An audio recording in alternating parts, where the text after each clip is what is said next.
is a framework and infrastructure that makes it possible to use the experiences from other countries, of course, and the actual building up of the infrastructures. CLARIN is a key asset and a key instrument in the policy for the science and technology of the Portuguese language in my country.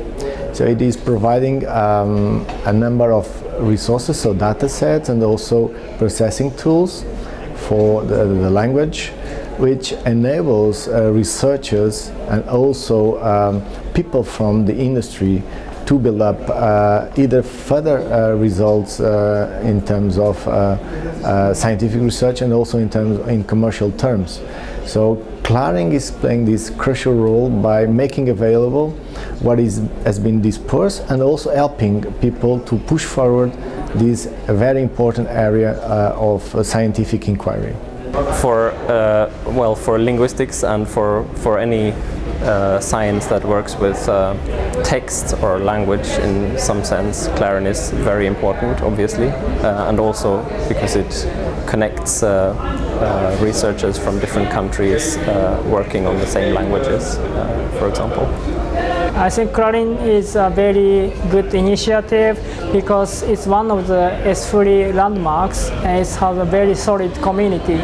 So I hope that CLARIN can be extended more for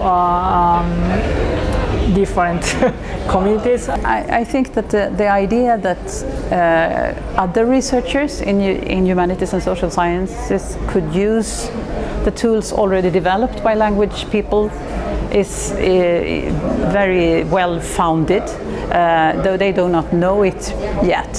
So we have to make the tools more usable to unknowledgeable people who are maybe not confident enough or interested enough to really grasp the whole functionality of the tools, but they can use them. If you say this is a hammer, this is the way you use a hammer, do it like this, they can do it. For me, the CLARIN infrastructure is actually one of the cutting-edge technology applications that I can see out there. So, for example, web services. Everybody spoke about web services 5 or 6 years ago. In CLARIN, we use that. So we are cutting-edge technology providers for the humanities and social sciences, which is much better than what we see otherwise, which cannot be developed by individual researchers. But within this strong community we see in CLARIN, we can build on top of these cutting-edge technologies, making it usable and applicable for and even customize it to the needs of the individual researchers. Lithuania is a small country, so it has only 3 million speakers, one of the smallest, I think, which means that it's very important for Lithuania to preserve language resources because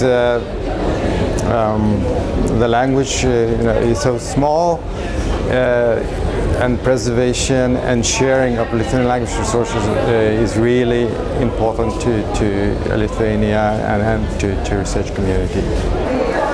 The Hungarian community has been active in building resources and tools and have been taking part in various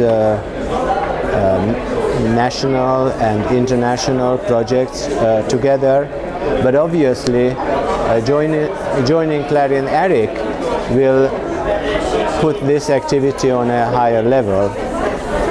We expect that, in fact, the presentation I've heard so far already was very useful in linking up with activities with other partners and sharing the infrastructure that others have developed in the meantime. The CLARIN infrastructure, I think it's a great idea. It's a great platform because it offers both linguists and computer scientists a platform and a way to publish their research, create their project, and to reuse existing codes and technologies and not to start from scratch, which I think is the most important contribution for creating a new project, especially for students, for new researchers, or for projects that have not high amounts of funding. So I think that CLARIN should make into known all these advantages that they have in order to boost the number of projects and join people and to share their standards and their offers and their web services and these kind of things. CLARIN is for developers, it's also a very interesting challenge because all applications of natural language technology in the humanities and social sciences are much more demanding than commercial applications. And for example, the problem of errors, of precision of measures that we apply, precision of tools that we construct is for our users.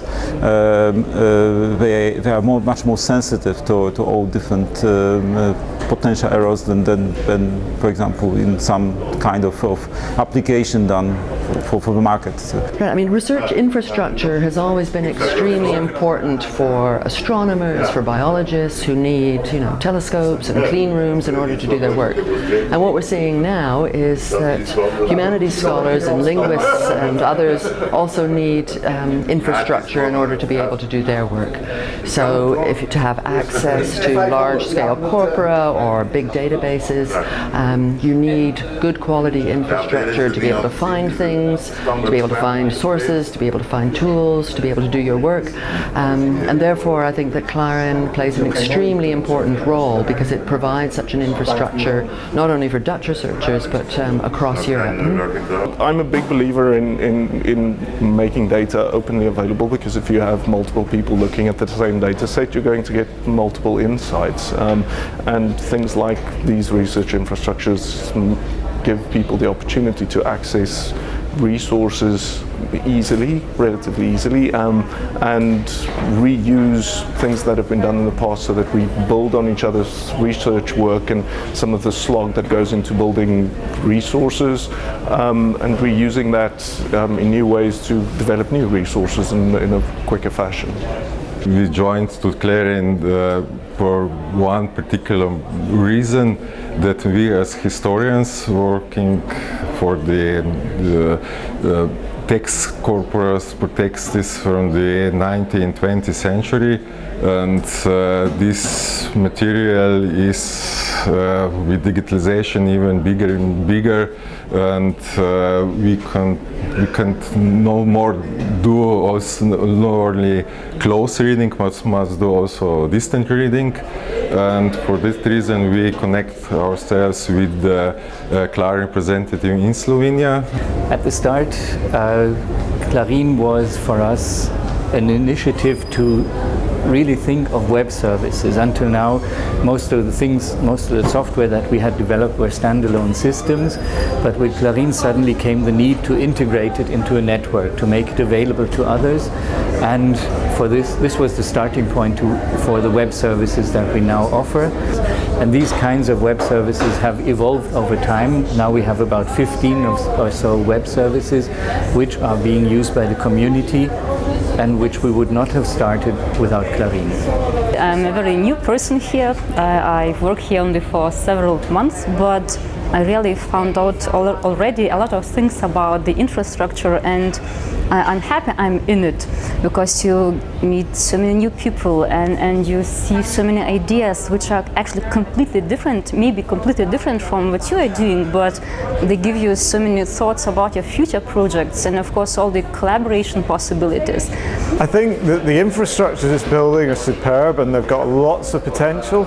I think the big challenge for it is to get out beyond the technical community and to get more into actually having research, a thriving kind of research community around it as well, making use of those resources and actually doing applied scholarship that people take on and use, and that make an impression in history departments, in literary studies departments, and so on, as well as the kind of core computational linguistics type of areas. If you ask me why it is very important because we do not want to do this on a local scale, we want to do this on an international scale.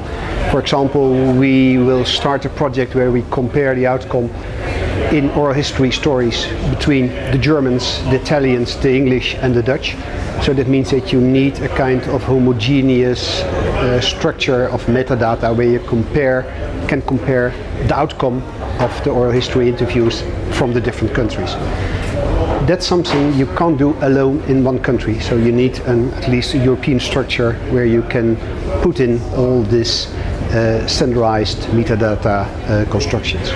I find that CLARIN has been a really good project over the years and has increased its utility for a large number of users. There are more number of users now.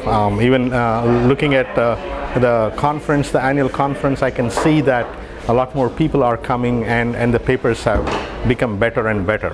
And I think this is going to continue, and it's going to be a really good thing to have something like CLARIN to provide the infrastructure for language and arts.